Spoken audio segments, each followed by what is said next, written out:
Hi guys, कैसे हो? I wish कि आप लोग अच्छे होंगे और अपनी लाइफ में कुछ अच्छा कर रहे होंगे। तो आज हम लोग पढ़ते हैं क्लास 9th का एक चैप्टर गति, जिसको इंग्लिश में मोशन बोलते हैं। और हम ट्राई करेंगे कि इंग्लिश लैंग्वेज पढ़ें, मतलब हिंदी और इंग्लिश लैंग्वेज का मिक्सअप पढ़ें, जिससे दोनों लोगों को, हिंदी मीडियम और इंग्लिश मीडियम दोनों लोगों को कोई प्रॉब्लम ना हो। तो होता क्या है, मैं गति के बारे में कुछ बता रहा था। होता क्या है कि गति को अगर मैं डिफाइन करना कोशिश करूँ तो होगा क्या, गति किसी आदमी के रिस्पेक्ट में, किसी पर्सन के रिस्पेक्ट में अगर कोई दूसरा पर्सन है तो हो सकता है वो मोशन में हो, लेकिन अगर कोई तीसरा आदमी खड़ा है तो वो दूसरा वाला जो पर्सन है वो हो सकता है किसी रेस्ट पोजीशन में हो। ठीक है, तो मतलब डिफाइन करने के दो तरीके होते हैं। एक होता है कि आप किस फ्रेम से देख रहे हो। ठीक है, इनर्शियल फ्रेम से देख रहे हो, नॉन इनर्शियल फ्रेम से देख रहे हो, तो दोनों तरीके से डिफाइन करने के दो तरीके होते हैं। बेसिकली मैं बोलने की ये कोशिश कर रहा हूँ कि जैसे कोई एक आदमी कार में बैठा है, दूसरा आदमी भी कार में बैठा है, और एक आदमी बाहर से देख रहा है। तो जो बाहर से देख रहा है वो कार वाले आदमी को कैसा फील करेगा कि वो कार वाला आदमी मोशन में है।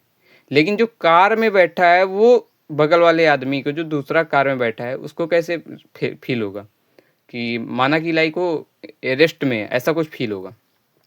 तो होता क्या है कि यही चीज़ें होती हैं कि एक तो पोजीशन, मतलब किसी चीज़ को डिफाइन करना है कि वो रेस्ट में है या मोशन में है, तो उसमें फ्रेम में जाके देखना होता है कि तुम किस फ्रेम से देख रहे हो। ठीक है, ये चीज़ें होती हैं। तो आगे मैं डिफाइन करने से पहले, गति में दो टर्म होती है। एक होती है तुम्हारी गति में कौन कौन सी, विराम, एक होती है गति। दो टर्म होती है। विराम क्या होती है कि अगर तुम, कोई ऑब्जेक्ट है, उसकी पोजीशन समय के रिस्पेक्ट में, समय के साथ उसकी पोजीशन चेंज नहीं हो रही है, समय के साथ उसकी पोजीशन चेंज नहीं हो रही है, तो वो ऑब्जेक्ट क्या होती है, विराम में होती है। लेकिन अगर गति की को कैसे डिफाइन करेंगे, समय के रिस्पेक्ट में, समय के सापेक्ष, समय के साथ पोजीशन चेंज हो रही है, समय के साथ पोजीशन चेंज हो रही है, तो उसको हम कैसे डिफाइन करेंगे कि वो मोशन में है। बात समझ में? जैसे मैं एग्जांपल के रूप में बता दूं कि विराम में समय के साथ जो उसकी होगी वो पोजीशन क्या होगी, वो चेंज नहीं होगी, और गति में क्या होगा कि समय के साथ उसकी पोजीशन हमेशा चेंज होगी। तो मैं यहाँ पे एग्जांपल के रूप में बता दूं कि जैसे कोई ऑब्जेक्ट है, जैसे तुम ही हो, समय बढ़ रहा है लेकिन तुम अपनी पोजीशन को चेंज नहीं कर रहे हो, तुम एक स्थान पे बैठे हो तो मतलब बैठे हो, तो इस पोजीशन को क्या कहेंगे, विराम की पोजीशन कहेंगे। अगर तुम हो, अगर कोई दूसरा आदमी है, वो समय बढ़ रहा है, उसके साथ साथ उसकी पोजीशन भी चेंज हो रही है, वो एक स्थान से दूसरे स्थान में जा रहा है, तो वो उसकी बोलेंगे कि वो गति पोजीशन में है, मोशन में है। ठीक है, तो ये बात समझे। तो अगर हम मोशन चैप्टर पढ़ रहे हैं तो उसके पहले हम दो चीज़ों में फोकस करेंगे। पहली चीज़ क्या होती है कि हम लोग पढ़ेंगे कि राशि के बारे में पढ़ेंगे। राशि में क्या होती है कि दो तरीके की राशि होती है, सदिश राशि और दूसरी होती है अदिश राशि। अब होता क्या है, सदिश राशि क्या होती है, सदिश राशि में क्या होता है, देखो दोनों राशियां हैं, और अगर कोई भी राशि है तो उसमें क्या होता है, परिमाण जरूर होता है। क्या होता है, परिमाण। कहने का मतलब है कि मैग्नीट्यूड जरूर होगा। बात समझिए, मैग्नीट्यूड जरूर होगा। अब देखो होता क्या है कि सदिश राशि में क्या होता है कि परिमाण तो होगा ही होगा, ये तो कन्फर्म ही है, तो इसमें भी ऐसे लिख दो, परिमाण जरूर होगा। अदिश राशि में भी लिख दो वैसे ही। ठीक है, सदिश। अब इसके साथ डिफरेंस कहाँ पे आ जाता है, सदिश का मतलब है कि इसमें दिशा भी होगी, अदिश का मतलब है इसमें दिशा नहीं होगी, तो इसमें परिमाण प्लस दिशा दोनों होती है। किसमें, सदिश राशि में। और अदिश राशि में परिमाण तो होता है, लेकिन दिशा क्या होती है, दिशा नहीं होती है। बात समझ में? अब होता क्या है, देखो यहाँ से ध्यान से सुनना, मतलब ये सदिश राशि अदिश राशि हमको पढ़ने की जरूरत क्या पड़ी, क्या ऐसी नीड पड़ी जो हमको पढ़ना पड़ा। और एक चीज बता दूं कि सदिश राशि को जोड़ना, घटाना नॉर्मल तरीके से नहीं होता है। नॉर्मल तरीके से नहीं होता, मतलब नॉर्मल तरीके का मतलब क्या होता है, जैसे हम लोग क्या करते हैं कि 2+3 कर देते हैं, 5 कर देते हैं, तो मतलब 2+3 करके 5 ऐसे नहीं होता है सदिश राशि में। कि तुमने, अब सदिश राशि के मैं कुछ एग्जाम्पल बताने की कोशिश करता हूँ, फिर उसके बाद आगे देखेंगे हम लोग। सदिश राशि के एग्जाम्पल क्या होते हैं, जैसे वेग हो गया, तुम्हारे चैप्टर ही में वेग मिलेगा, अभी त्वरण मिलेगा गति में। इसके बाद और क्या मिलेगा, विस्थापन मिलेगा, ठीक है। इसके बाद संवेग भी होता है, इसके बाद बल भी होता है। तो ये सब क्या होते हैं, सदिश राशि के एग्जाम्पल होते हैं, ठीक है। अब अदिश राशि के एग्जाम्पल क्या होते हैं, अदिश राशि के एग्जाम्पल में चाल आएगी, दूरी आएगी, समय आएगा, इसके बाद कार्य आएगा, ये सब क्या होते हैं, अदिश राशि के एग्जाम्पल। अब ध्यान से सुनना, अब अगर मैं बल को जोड़ने जा रहा हूँ तो ऐसा नहीं कि 2 न्यूटन प्लस 3 न्यूटन करके 5 न्यूटन हो गया। हाँ, एक कंडीशन में होगा, जब 2 न्यूटन प्लस 3 न्यूटन करके 5 न्यूटन होगा, जब उसमें थीटा क्या होगा, एंगल क्या होगा, 0 डिग्री होगा। दैट मीन्स कहने का मतलब एंगल 0 डिग्री का मतलब होता है कि दोनों एक दूसरे के पैरेलल होंगे। भाई अगर तुम मान लो तुम्हारे घर में जो बक्सा रखा है, तुम एक उस बक्से को क्या कर रहे हो, तुम धक्का दे रहे हो 2 न्यूटन से, तुम्हारा भाई है वो धक्का दे रहा है 3 न्यूटन से, दोनों एक ही डायरेक्शन में धक्का दे रहे हो, तो उस डायरेक्शन में, उस कंडीशन में क्या होगा, फोर्स ऐड हो जाएगा, 5 न्यूटन हो जाएगा। लेकिन सपोज करो कि तुम धक्का दे रहे हो 2 न्यूटन से, लेकिन तुम्हारा दूसरा भाई आया, वो धक्का दे रहा है किसी एंगल में 3 न्यूटन से, तो उस डायरेक्शन में तुम्हारा फोर्स 5 न्यूटन नहीं बनेगा।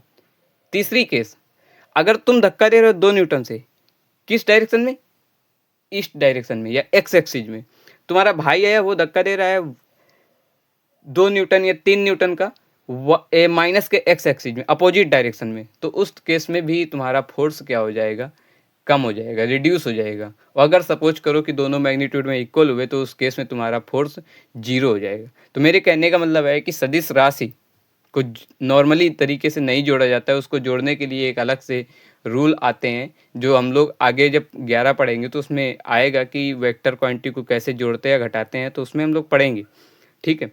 लेकिन मैं जरूरी के जानकारी के लिए सूत्र बता सकता हूँ कि क्या होता है। तो अगर हम किसी वेक्टर को जोड़ रहे हैं तो उसका रिजल्टेंट परिणामी वेक्टर निकालने के लिए हम क्या करते हैं, बेसिकली अंडर रूट के अंदर a² + b² + 2ab cos theta करके जोड़ देते हैं, ठीक है। ये जरूरी नहीं है तुम लोगों के लिए। तो आगे मैं बता रहा था, मैं सदिश राशि वगैरह के बारे में बता रहा था, ठीक है, ये बात समझ में आई। अब आगे हम लोग क्या पढ़ते हैं कि अपने इस गति वाले चैप्टर में जो बेसिक टर्मिनोलॉजी है, जैसे दूरी, चाल, समय, वेग, विस्थापन, त्वरण, ये सारी चीज़ें, एक समान गति क्या होती है, असमान गति क्या होती है, औसत चाल क्या होती है, औसत वेग क्या होता है, ये सारी चीज़ें हम लोग क्या करेंगे, पढ़ेंगे आज ही, ठीक है। तो आज हम लोग देखते हैं कितना कवर कर पाते हैं। तो हम लोग क्या है कि हम लोग पहले पढ़ने जा रहे हैं दूरी के बारे में। दूरी को इंग्लिश में बोलते हैं डिस्टेंस। सबसे पहली बात यहाँ से ध्यान से सुनो कि अब होता क्या है कि जैसे सपोज करो तुम यहाँ पे खड़े हो, तुम्हें अपने से समझो बात को, तुम घर पे हो, ठीक है। यहाँ पे जब हो तो यहाँ पे टाइम क्या लगा था, t = 0। जब तुमने चूंकि टाइम देखा 1 मिनट, तो मैं दूरी के बारे में बता रहा था। दूरी में क्या होता है, सपोज करो तुम यहाँ पे खड़े हो, तुम इस पोजीशन में खड़े हो, ठीक है। t = 0 अभी टाइम हुआ है। जैसे एक्चुअली में t = 0 कोई टाइम नहीं होता है, मैं t = 0 इस वजह से बोल रहा हूँ कि जब तुम खड़े हो, बैठे हो या कुछ भी कर रहे हो, तुम्हारी पोजीशन, जिस समय तुमने फ़ोन को देखा, टाइम को देखा, उसी समय का टाइम t = 0 मान लेते हैं। अगला हुआ क्या कि जब तुम आगे गए, अब यहाँ पे हुआ क्या कि t = 0, अभी यहाँ पे t = 3, इस पोजीशन में पहुँचने में t = 3 सेकेंड का टाइम लगा, t = 3 सेकेंड का टाइम लगा। अब तुम यहाँ से इस पोजीशन में गए, कुछ डिस्टेंस तुमने ट्रेवल की, कुछ डिस्टेंस तुमने ट्रैवल की। डिस्टेंस का मतलब क्या होता है कि कुछ लंबाई तुमने ट्रैवल की। मान लो ये लंबाई 5 मीटर, तुमने 3 सेकंड का टाइम लिया 5 मीटर ट्रैवल करने में। तो अब हुआ क्या कि ये जो तुमने पाथ की लंबाई ट्रैवल की है, इसी को क्या बोल देते हैं, ये जो पाथ की लंबाई ट्रैवल की है, इसी को क्या बोल देते हैं, दूरी बोल देते हैं। तो दूरी क्या होती है कि दूरी होती है किसी वस्तु द्वारा, किसी वस्तु द्वारा तय किए गए पाथ की लंबाई को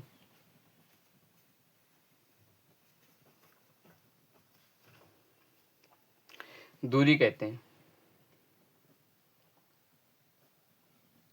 तुम किसी भी तरीके का पाथ चूज कर सकते हो, जरूरी नहीं है कि पाथ सीधा हो। सपोज करो कि तुमने यहाँ से चलना स्टार्ट किया, t = 0 पे तुम चलना स्टार्ट किए, तुम पाथ कोई भी ले सकते हो, ऐसे रैंडम कुछ भी पाथ ले सकते हो, ठीक है। ऐसे चलना स्टार्ट किया, तुम यहाँ पे पहुँचे, t = 10 सेकेंड में तुम यहाँ पे पहुँचे, ठीक है। तो ये जितना पाथ तुमने ट्रैवल किया, ये वाला, ये किस पाथ से होके गए हो, ये जो तुमने पाथ ट्रेवल किया, ये तो ये सारी चीज़ें ये क्या होती हैं कि ये ही तुम्हारी डिस्टेंस होती है। बात समझ आई? तो इसी को दूरी बोल देते हैं। अब हुआ क्या कि अब ध्यान से देखना, जैसे तुम t बराबर 0 पे थे, t बराबर 3 पे पहुँचे, तो यहाँ पे होगा क्या कि जब तुम t बराबर 0 पे थे, t बराबर 3 सेकंड में पहुँचे, सेकंड लिख देते हैं अच्छा लगेगा। अब तुमने क्या किया, 5 मीटर की डिस्टेंस ट्रेवल की। अब जब तुम दूरी, ये तुमने दूरी ट्रेवल कर ली, ये तुमने समय ट्रेवल कर लिया, समय ट्रेवल कर लिया या समय बीत गया, इतना स्पेंड कर लिया। अब होता क्या है कि जब तुम चाल निकालने जाओगे, तुम्हारी स्पीड क्या है, तो स्पीड का फार्मूला क्या होता है, बेसिक 9th पढ़ रहे हो तो 7th आई थिंक ये फार्मूला पता होगा। तो हम लोगों को होता क्या है कि हम लोगों को देख दूरी वाला फार्मूला बोल दिया जाता है, दूरी वाला फार्मूला याद रखो, उसी से सारे फार्मूले निकल जाते हैं। तो दूरी बराबर क्या होता है, मतलब डिस्टेंस बराबर क्या होता है, चाल गुणे समय। बोले तो इंग्लिश में इसको बोल सकते हैं कि डिस्टेंस बराबर, distance is equal to speed into time. Speed I think ठीक है मेरी, इतनी फास्ट नहीं है, ठीक है। तो डिस्टेंस इज इक्वल टू क्या होता है, स्पीड इनटू टाइम, ठीक है, सारी चीज़ें सही है। अब होता क्या है कि जब तुम स्पीड निकालने जाते हो, तो स्पीड क्या होता है कि डिस्टेंस और टाइम का जो रेशियो होता है उसी को क्या बोल देते हैं, स्पीड बोल देते हैं। तो अगर कोई तुमसे पूछ रहा है कि स्पीड क्या होती है, तो तुम उससे बोलो कि तुमने कितने सेकंड का टाइम लिया है। अगर तुम एक पोजीशन से किसी दूसरी पोजीशन में गए हो तो तुमने कितने सेकंड का टाइम लिया है, तुमने कितने आवर्स का टाइम लिया है, कि तुमने कितने मिनट का टाइम लिया है, मतलब बेसिकली तुमने टाइम कितना लिया है। और तुम्हारी दूरी, तो तुमने कितनी दूरी ट्रेवल की है, उसी दूरी और समय का रेशियो निकाल दो, चाल पता चल जाएगी, ठीक है। अब जैसे मैं एक एग्जाम्पल के रूप में बताता हूँ तो उससे बेटर समझ में आएगा। जैसे सपोज करो कि एक कोई आदमी है, वो धीरे धीरे चलता है, ठीक है। उसने क्या किया कि वो 60 मिनट में या 1 घंटे में, 1 आवर में, इस पोजीशन से इस पोजीशन की मान लो डिस्टेंस है 5 किलोमीटर, ये 1 आवर में 5 किलोमीटर गया। दूसरा आदमी था, वो क्या हुआ कि मैंने बोला कि पाथ कुछ भी हो सकता है दूरी के केस में, तुमको कुछ नहीं देखना, पाथ की लंबाई चेक करनी है, बस दूरी मिल जाएगी, ठीक है। दूसरा आदमी क्या था कि 1 ही आवर में, ये क्या करता है, ये 10 किलोमीटर चलता है। देखो, अगर तुम किसी दो चीजों में कंपैरिजन कर रहे हो, तो अगर तुम चाल निकालने की कोशिश कर रहे हो कि कौन ज्यादा चाल से जा रहा है, कौन कम चाल से जा रहा है, तो तुमको एक चीज कॉमन करनी पड़ेगी। या तो तुम समय कॉमन करो, या तो तुम दूरी कॉमन करो। दूरी अगर कॉमन करोगे तो देखो, मतलब दूरी कॉमन करने का मतलब है दूरी सेम करोगे। दूरी अगर सेम करोगे तो देखो कौन कम समय ले रहा है, कौन ज़्यादा समय ले रहा है। जो ज़्यादा समय ले रहा है वो उसकी चाल धीमी है, जो कम समय ले रहा है उसकी चाल तेज है, ठीक है। अगर तुमने समय को बराबर कर दिया, 1 आवर, यहाँ पे डिस्टेंस अब देखो, ये ज़्यादा डिस्टेंस नहीं चल रहा है, ये 5 किलोमीटर चल रहा है, ये कम ज़्यादा डिस्टेंस चल रहा है, 10 किलोमीटर चल रहा है। इस केस में क्या हुआ, इस केस में अगर तुम देखोगे तो इसकी स्पीड ज़्यादा होगी, चूंकि कैसे, इसका रेशियो ज़्यादा निकल के आएगा। मैंने बोला कि चाल बराबर फार्मूला होता है दूरी बटे समय, डिस्टेंस अपॉन टाइम। दूरी क्या होती है कि मैंने दूरी क्या रखी, ये दूसरे वाले केस के लिए निकाल रहा हूँ, 10 किलोमीटर बटे 1 आवर, तो यहाँ से कितनी निकल के आएगी, 10 किलोमीटर पर आवर, ये निकल के आएगी। ये सेकंड केस के लिए है, सेकंड केस के लिए। फर्स्ट केस के लिए क्या होता है, जब फर्स्ट केस में चाल बराबर दूरी बटे समय करोगे तो उस केस में क्या हो जाएगा, दूरी 5 किलोमीटर हो जाएगी, समय क्या हो जाएगा, 1 आवर हो जाएगा। तो यहाँ पे क्या हो जाएगा, किलोमीटर पर आवर में लिखोगे, रेशियो कितना, 5 किलोमीटर पर आवर निकल गया। बताओ इसमें चाल किसकी ज़्यादा है, ऊपर वाले की ज़्यादा है, चूँकि 10 किलोमीटर पर आवर निकल के आ रहा है, ठीक है। तो ये चीज़ें होती हैं। तो यहाँ से बात समझ में आई। अब मैं इसमें एक चीज़ और बता रहा था। पहली बात तो मैंने बता दिया कि दूरी क्या होती है, अदिश राशि होती है, ये बात समझ में आई। देखो मात्रक क्या होता है इसका, अगर किसी चीज़ को लिख रहे हो तो मात्रक लिखना जरूरी है। जैसे तुमने सपोज करो मैं बता देता हूँ दूरी का मात्रक क्या होता है। दूरी का मात्रक होता है एसआई में मीटर, सीजीएस में सेंटीमीटर, एफपीएस में पाउंड होता है, सॉरी फीट होता है, पाउंड द्रव्यमान का। ये चीज ध्यान से मेरी बात को सुनना, मैं क्या बदलने की कोशिश कर रहा हूँ। एसआई में मात्रक क्या होता है, मीटर होता है। सीजीएस में क्या मात्रक होता है, सेंटीमीटर होता है। एफपीएस में क्या मात्रक होता है, फीट होता है। लेकिन हम लोग जनरली क्या करते हैं, रूरल एरिया में, अर्बन एरिया में एफपीएस का जो मात्रक होता है फीट, हम लोग नाम ले लेते हैं फीट का। ऐसा नहीं कि हम लोग यूज ही नहीं करते फीट को, ऐसा नहीं होता, यूज करते हैं फीट को। जब किसी गड्ढे की मेजरमेंट करनी होती है तो हम लोग क्या करते हैं, फीट ही यूज करते हैं ना। जैसे सीजीएस क्या होता है, सेंटीमीटर। जब हमको कोई किसी छोटी चीज़ को मेजर करना होता है तो उसको हम लोग किस में मेजर करते हैं, सेंटीमीटर मेजर करते हैं। जब हमको किसी बड़ी चीज़ को मेजर करना होता है तो मीटर में मेजर करते हैं, और बड़ी चीज़ को मेजर करना होता है तो किलोमीटर मेजर करते हैं। ठीक है, तो ये चीज़ें होती हैं। तो ये मात्रक हो गया। अगर मैं बात करूं मात्रक कैसे निकाले जाते हैं, जैसे अब तुमको दूरी का मात्रक पता है, बेसिकली तुमको 7 फिजिकल क्वांटिटी पता होनी चाहिए। 7 फिजिकल क्वांटिटी तुमको पता होनी चाहिए। अगर 7 फिजिकल क्वांटिटी तुमको पता है तो तुम बाकी सारी निकाल सकते हो। कौन कौन सी 7 होती हैं जिनकी मात्रक तुमको याद होनी चाहिए? 7 कौन कौन सी होती हैं, ध्यान से देखना। लंबाई, लंबाई क्या होती है, मीटर होती है। द्रव्यमान किलोग्राम होती है। ठीक है। ताप केल्विन होती है। ये क्या है, ये सब क्या है, मतलब कौन सी बला है? ये देखो पहली बात तुम्हारी राशियां हैं, ये तुम्हारी क्या है, एसआई मात्रक है। ठीक है, तो ये चीजें होती हैं,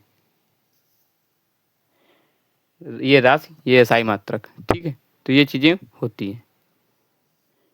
आई थिंक दिख नहीं रहा होगा। तो ये राशि है, ये एसआई मात्रक है, ये लंबाई मीटर, द्रव्यमान किलोग्राम, ताप केल्विन। ठीक है, आगे क्या होती है, ज्योति तीव्रता, लुमिनियस इंटेंसिटी, कैंडिला होता है इसका मात्रक। विद्युत धारा, करंट, इसका मात्रक क्या होता है, एम्पियर होता है, एम्पियर। ठीक है, राइटिंग में मत जाना, थोड़ा ये फर्स्ट वीडियो है तो इस वजह से राइटिंग में थोड़ा प्रॉब्लम है। धारा क्या होती है, इसका मात्रा क्या होता है, एम्पियर होता है। कितनी राशि होंगे, 1 2 3 4 5। अगली होती है पदार्थ की मात्रा, मोल, और एक छूट गई थी, समय, सेकंड। बस तुमको ये याद रखनी है। और एक चीज बता दूं, पहले हम लोग अपने इसमें 3 तरीके की सिस्टम चलती थी, एमकेएस, सीजीएस, एफपीएस। एमकेएस में क्या होता था, ये जो एम होता है ना, ये लेंथ को डिफाइन करता है। लेंथ का मात्रक क्या होता था तब, मीटर होता था। के क्या होता है, द्रव्यमान को डिफाइन करता है, और इसमें क्या होता है, द्रव्यमान का मात्रक क्या होता है, केजी होता था। ठीक है, एस समय सेकंड होता था। इसी तरीके ये सेंटीमीटर में होता था, ये ग्राम में होता था, ये सेकंड में होता था। एपीएस में ये फीट में होता था, ये पाउंड में होता था। पी द्रव्यमान जो होता था वो पाउंड में होता था, और यस क्या होता था, समय सेकंड में होता था। मतलब कहने का कि अगर मान लो मैं कोई राशि लिख रहा हूँ, एम के एस सपोज करो, तो इसमें जो फर्स्ट वाला होता है ना, ये डिफाइन करता है लेंथ को, लंबाई को, ये डिफाइन करता है द्रव्यमान को, ये डिफाइन करता है समय को। ठीक है, ये बात समझ में आई? ठीक है, इतनी बात समझ में आई, चलो कोई बात नहीं। अब आगे देखते हैं, पेज चेंज कर लेते हैं। आई थिंक बहुत काफ़ी हो गए। तो मैंने 7 राशियाँ बता दी, सही मात्रक बता दी, ये याद रखना है। अब यहाँ से हम लोग निकाल सकते हैं चीज़ों को। कैसे निकाल ऐसे सकते हैं कि जैसे मैं बात करूं कि अब मुझे चाल का मात्रक निकालना है। चाल का मुझे सूत्र पता है, चाल का सूत्र पता है, क्या होता है, दूरी बटे समय। चाल का सूत्र क्या होता है, दूरी बटे समय। अब देखो दूरी क्या होती है, यहाँ पे अगर मैं दूरी बटे समय लिखता हूँ दूरी का मात्रक क्या होता है? दूरी बेसिकली क्या बोली मैंने? लंबाई बोली ना, तो लंबाई का मात्रक क्या होता है? मीटर होता है। समय का मात्रक क्या होता है? सेकंड होता है। जस्ट जैसे इसको भाग देते हैं वैसे इसको कर देंगे, मीटर पर सेकंड, बस ये मात्रक होता है समय का, सॉरी चाल का। ऐसे करना होता है, कर लोगे। आगे देखो, ये हम लोगों ने पढ़ लिया। अब आगे मैं एक टर्म बताने जा रहा हूं, विस्थापन। अब यहाँ ध्यान से सुनना, विस्थापन क्या होता है। इस चीज में तुमको हो सकता है प्रॉब्लम पड़े थोड़ी, तो ध्यान से सुनना विस्थापन क्या होता है। विस्थापन होता क्या है? विस्थापन के केस में अगर हम लोग पढ़ना होता है तो विस्थापन को डिफाइन करने के लिए पहली बात तो ये क्या होती है? सदिश राशि होती है।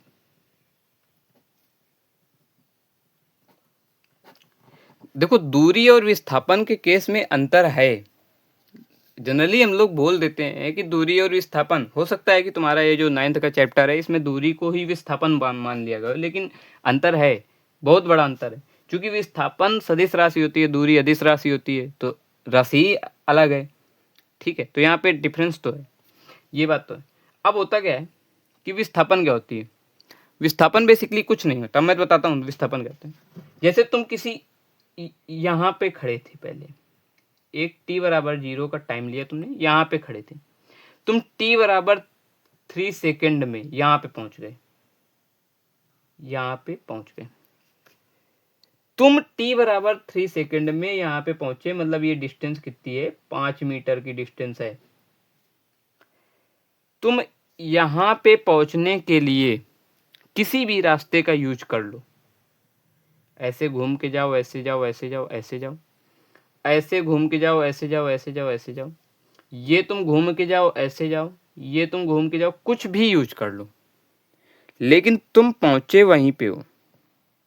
अगर तुमसे कोई पूछे दूरी क्या होती है, तो दूरी तो तुम्हारी चेंज हो जाएगी, क्योंकि पाथ की लंबाई चेंज हो जाएगी। हर केस में पाथ की लंबाई दूसरी है, तो दूरी भी तुम्हारी दूसरी बन जाएगी। ठीक है, लेकिन विस्थापन चेंज नहीं होगा। आप कहोगे विस्थापन क्यों नहीं चेंज होगा? जब दूरी चेंज हो रही है तो विस्थापन चेंज होना चाहिए, और जबकि दूरी और विस्थापन तो अभी तुमने बताया कि 9th में हम लोग एक ही मानते हैं, लेकिन तो विस्थापन क्यों नहीं चेंज होगा?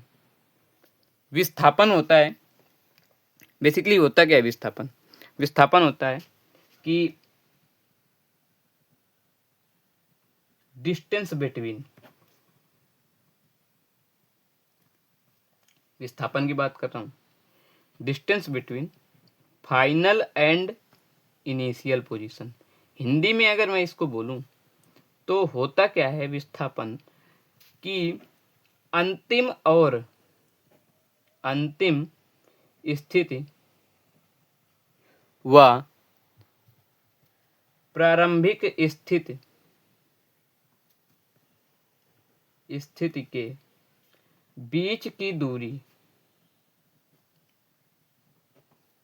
क्या कहलाती है? विस्थापन कहलाती है। ये मैंने बता दिया, बात समझ में? अब समझो, इसको एक बहुत अच्छी तरीके से समझाता हूँ।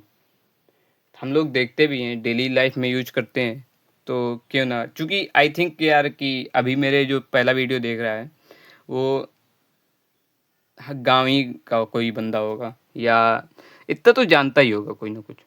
देखो, अब यहाँ ध्यान से सुनना। सपोज करो कि ये तुम्हारे पास एक खेत है, विस्थापन को ध्यान से बताने की कोशिश कर रहा हूँ। ये खेत है, क्या है? खेत है। अब जब ये खेत है, ऐसा ही होता है खेत। अब खेत के यहाँ पे तुम्हारे 3 दोस्त खड़े हैं। तुम तीनों दोस्तों ने डिफाइन किया कि नहीं, मैं एक दोस्त बोला मैं इस रास्ते से इस छोर तक जाऊंगा, मतलब यहाँ इस छोर तक मैं इस रास्ते से जाऊंगा, ये पहला वाला दोस्त बोल रहा है। दूसरा वाला दोस्त बोल रहा है मैं इस रास्ते से इस छोर तक जाऊंगा। तीसरा वाला दोस्त बोल रहा है मैं इस रास्ते से इस छोर तक जाऊंगा। ठीक है, तो देखो यहाँ पे हुआ क्या कि जो पहला वाला है, जो दूसरा वाला है, जो तीसरा वाला है, एक्चुअली में दूसरे और तीसरे वाले ने कोई भी डिस्प्लेसमेंट ट्रेवल नहीं किया है। क्यों? क्योंकि मैंने बोला क्या, डिस्प्लेसमेंट की परिभाषा क्या थी, विस्थापन की परिभाषा क्या थी कि अंतिम स्थिति व प्रारंभिक स्थिति के बीच की दूरी। और ध्यान से सुनना, बीच की दूरी हमेशा एक बात मैं लगाना भूल गया, शॉर्टेस्ट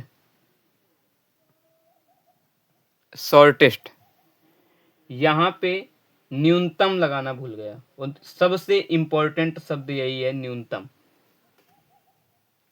मैंने बोला क्या कि डिस्प्लेसमेंट क्या होता है कि दो बिंदुओं के बीच की अंतिम पोजीशन और फाइनल इनिशियल पोजीशन या लास्ट पोजीशन और इनिशियल पोजीशन के बीच की जो शॉर्टेस्ट डिस्टेंस होती है उसको मैं क्या बोल देता हूँ, डिस्प्लेसमेंट बोल देता हूँ।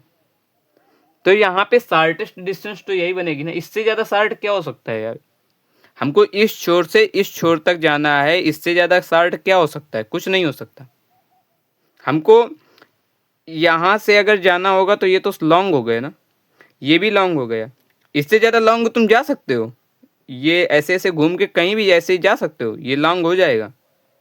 लेकिन शॉर्ट तुम्हारा एक फिक्स हो गया कि शॉर्टेस्ट डिस्टेंस यही होगी। तो कहने का मतलब है कि लॉन्गेस्ट डिस्टेंस कुछ भी हो सकती है, लेकिन शॉर्टेस्ट डिस्टेंस तुम्हारी एक होगी, और जो एक डिस्टेंस जो तुम्हारी शॉर्टेस्ट निकल के आएगी वही तुम्हारा क्या होगा, डिस्प्लेसमेंट होगा। बात समझ में आई? तो यहाँ पे इस केस में डिस्प्लेसमेंट क्या है, ये डायगोनल। और तुमने देखा भी होगा, अगर एक खेत में तुम एक कोने में खड़े होते हो तो तुम क्या करते हो कि अगर तुमको एक छोर से दूसरे छोर में जाना होता है ना, तो तुम शॉर्टेस्ट चलने की कोशिश करते हो। शॉर्टेस्ट चलने के चक्कर में क्या करते हो कि खेत के बीच से चले जाते हो। तुमको उस समय ये ध्यान नहीं होता कि खेत में क्या बोया है क्या नहीं बोया है, और फिर गाली सुनते हो आगे चल के, जो जैसा होता है, जो रिएक्शन होता है लोगों का वो सुनते हो। तो कहने का मतलब है कि तुम बीच से चले गए, तो ये क्या होता है, शॉर्टेस्ट डिस्टेंस होता है। ध्यान से समझ में आई? अब देखो, विस्थापन से ही मैं वेग को डिफाइन करूंगा।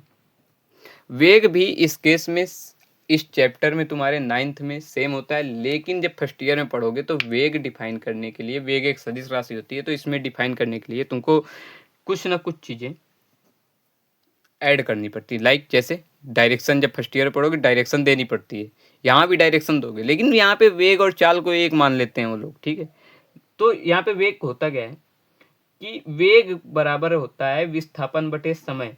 जैसे वहाँ पे पीछे हम लोग क्या पढ़ रहे थे, वेग बराबर पीछे हम लोगों ने क्या पढ़ा, सॉरी, चाल बराबर हम लोगों ने पीछे क्या पढ़ा, दूरी बटे समय। यहाँ पे वेग बराबर विस्थापन बटे समय।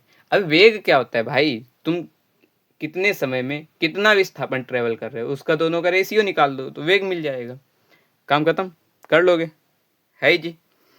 तो अब यहाँ पे देखो, विस्थापन चला तो भाई तुमने शॉर्टेस्ट है ना, डिस्टेंस ही है, चलिए ना भाई, देखो शॉर्टेस्ट हो या लॉन्गेस्ट हो, चली तो तुमने डिस्टेंस है, चली तो तुमने दूरी है।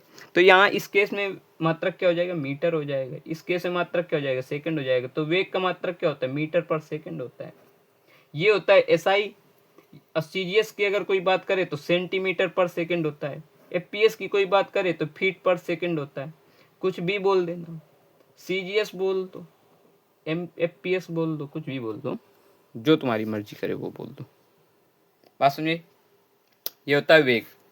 तो वेग बराबर विस्थापन बटे समय, निकाल दिया, कर लिया, हो गया। आगे हम लोग क्या पढ़ेंगे, तो ये मैंने इतनी चीज़ें बता दी।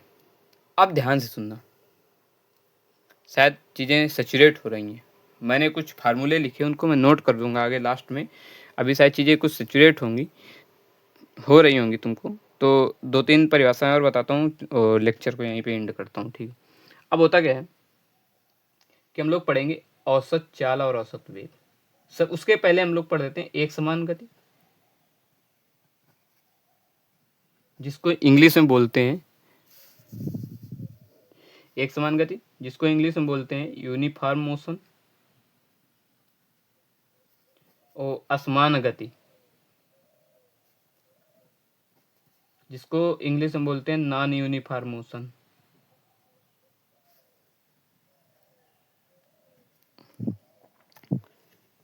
अब ध्यान से सुनना, इसको भी तुम प्रैक्टिकल लाइफ से समझ सकते हो।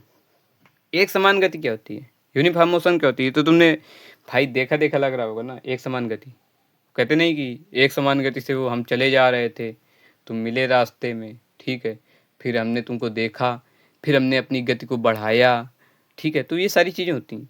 तो एक समान गति क्या होती है, शब्द से ही परिभाषा बन जाती है। अगर तुम देखो तो एक समान गति, ऐसी गति जो एक समान हो रही हो। एक समान कब होगी, कहने का मतलब है कि अगर तुम यूनिफॉर्म मोशन की बात कर रहे हो, तो यूनिफॉर्म मोशन के केस में, एक समान गति के केस में, कि अगर कोई वस्तु या ऑब्जेक्ट, अगर कोई वस्तु या ऑब्जेक्ट समान समय में समान दूरी तय करे,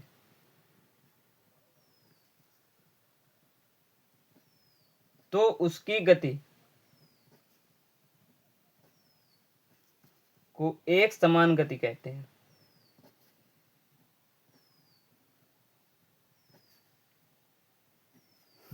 तो उसकी गति को एक समान गति कहते हैं। अभी नहीं समझ में आई होंगी चीजें, तो इसको अच्छी तरीके डिकोड करता हूं अपनी लैंग्वेज में। जैसे सपोज करो, यहां से इस पोजीशन से तुम इस पोजीशन पे गए,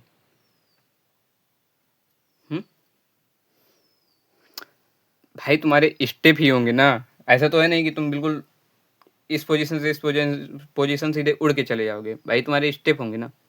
तो सपोज करो, इतनी से इतनी दूरी पहले गए, इतनी से इतनी दूरी, इतने से इतने दूरी, ऐसे छोटे छोटे टुकड़ों में करते हुए चले गए, कहाँ, यहाँ तक पहुंच गए। ऐसे ही तो जाते होगे, कदम बढ़ा के मतलब जाते होगे ना।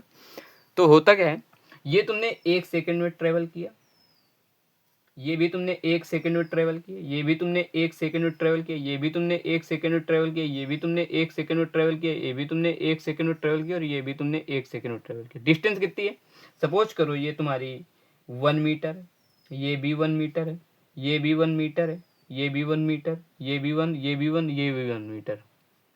तो कहने का मतलब क्या है कि तुमने सेम समय में सेम डिस्टेंस ट्रेवल की।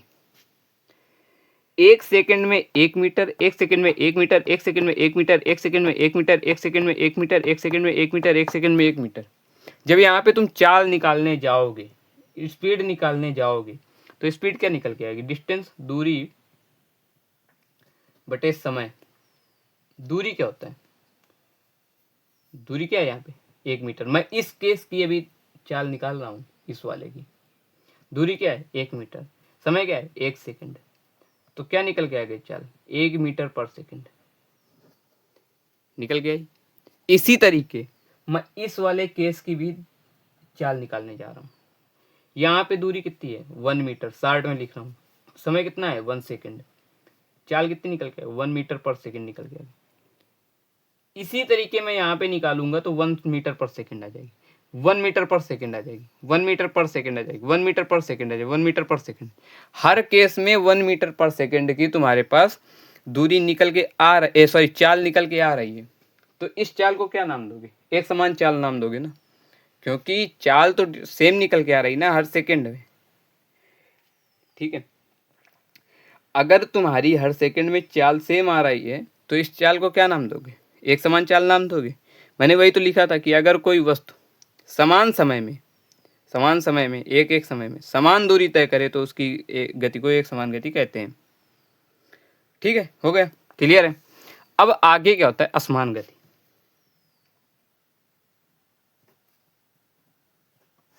असमान गति, आप कहोगे ये कौन सी गति होती है, इंग्लिश में इसको बोलते हैं नॉन यूनिफॉर्म मोशन। बेसिकली इतनी लैंग्वेज आनी चाहिए कि नॉन यूनिफॉर्म मोशन की, ताकि कोई तुमसे पूछे what is non uniform motion, तो तुम बता सको, उसको समझा सको कि नॉन यूनिफॉर्म मोशन क्या होती है। मैं यहाँ पे बोल रहा हूँ समान गति, समान नहीं होगी, आ लग गया ना, तो समान नहीं होगी, मतलब कहने का समान तो नहीं होगी दूरी। अब मतलब कहने का कि अगर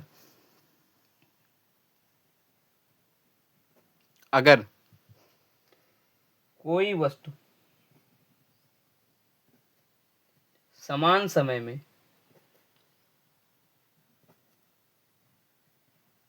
समान दूरी न तय करे, तो उसकी गति को असमान गति कहते हैं।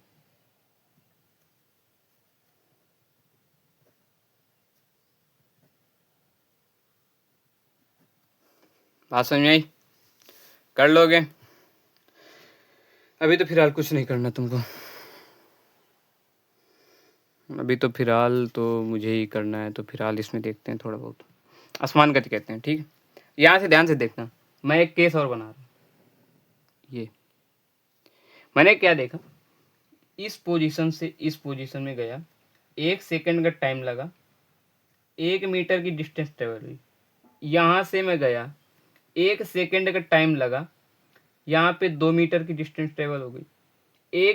फिर यहाँ पे गया, 1 सेकंड का टाइम लगा, यहाँ पे 3 मीटर की डिस्टेंस ट्रेवल कर ली।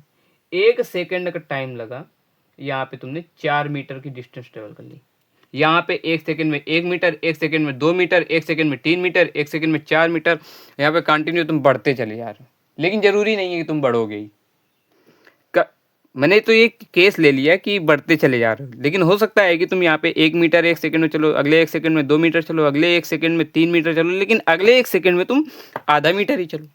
तो ये भी केस हो सकता है, तो कुछ भी हो सकता है। तो ये क्या हो गया, असमान गति हो गई। कैसे?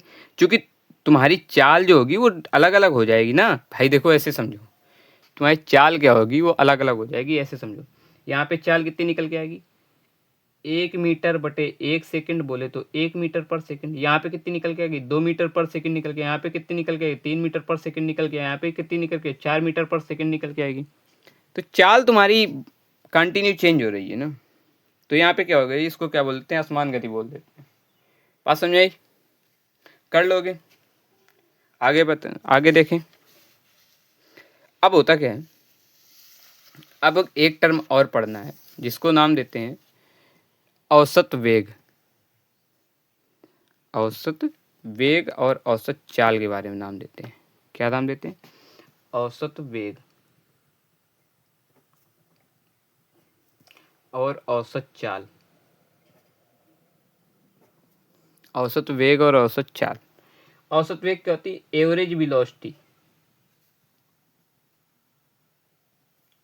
और एवरेज स्पीड। तो औसत वेग क्या होती है, एवरेज वेलोसिटी और एवरेज स्पीड। अब कहोगे ये क्या होता है, ये कौन सी बला आ गई एवरेज वेलोसिटी और एवरेज स्पीड के बारे में, ये क्या है? तो ये होता क्या है कि औसत वेग क्या होता है कि एवरेज वेलोसिटी क्या होती है कि सपोज करो तुमने एक डिस्प्लेसमेंट ट्रेवल किया और कुछ समय लिया होगा, तभी तो औसत वेग निकालोगे। तो औसत वेग का फार्मूला होता है कुल तय किया गया विस्थापन। कुल तय किया गया विस्थापन फंडामेंटल फार्मूला है, बिल्कुल फंडामेंटल फार्मूला है, कुछ भी नहीं। इसी से सारे फार्मूले डिराइव होते हैं, आगे तुम पढ़ोगे बताऊंगा।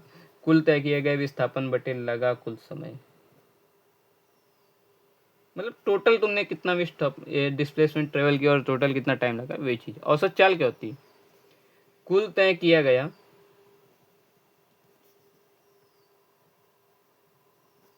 तय की गई दूरी बटे लगा कुल समय।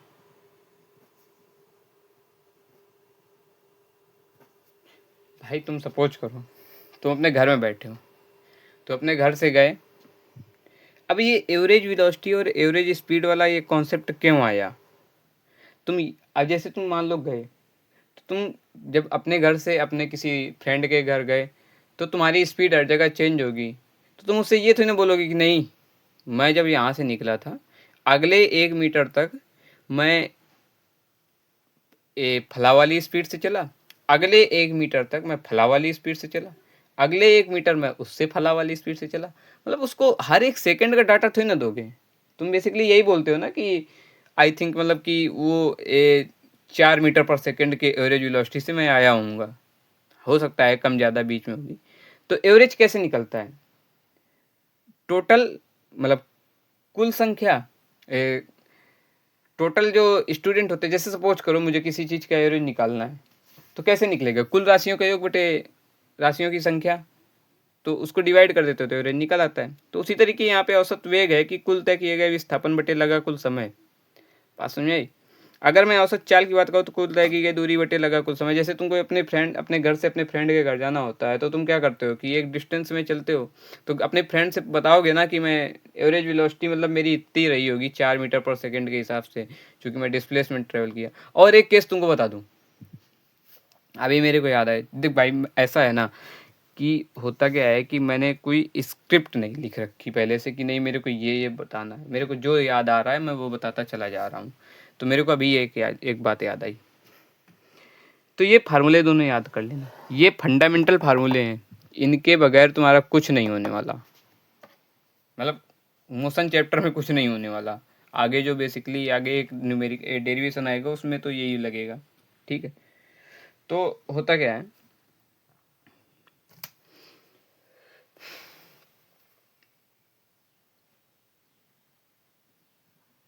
और एक औसत चाल का फार्मूला होता है। औसत चाल का एक और फार्मूला होता है, अगर तुम मान लो एक फिक्स डिस्टेंस मतलब एक फिक्स चाल से चल रहे हो, जैसे मैंने यूनिफॉर्म मोशन में बताया ना कि एक फिक्स चाल से चल रहे हो, तो वहां पे क्या होता है, अंतिम वेलोसिटी, अंतिम वेग प्लस प्रारंभिक वेग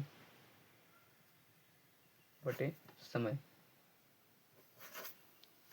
ये चीज होती है। अब देखो आगे क्या होता है, मैंने बताया एक चीज कि अंतिम वेग प्रारंभिक वेग बटे समय। अब मैं आगे बता रहा था तुमको डिस्प्लेसमेंट और दूरी विस्थापन के बीच में अंतर। अंतर कुछ नहीं है यार, कि दूरी और विस्थापन के बीच में अंतर क्या होता है कि बेसिकली देखो दूरी क्या होती है, दूरी कभी भी नेगेटिव नहीं हो सकती, नकारात्मक नहीं हो सकती। कैसे? अगर तुम मान लो दूरी क्या होती थी, किसी वस्तु द्वारा तय की गई पाथ की लंबाई कोई दूरी कहते थे, तो भाई कुछ ना कुछ तो पाथ की लंबाई चलोगे ही ना, तो दूरी तो नकारात्मक होने से रही। लेकिन विस्थापन नकारात्मक हो सकता है। दूरी पहली बात ना कभी शून्य हो सकती है ना कभी नेगेटिव हो सकती है, दूरी हमेशा पॉजिटिव होगी, धनात्मक होगी। दूरी शून्य हो सकती है अगर कोई ऑब्जेक्ट रेस्ट में हो, ठीक है।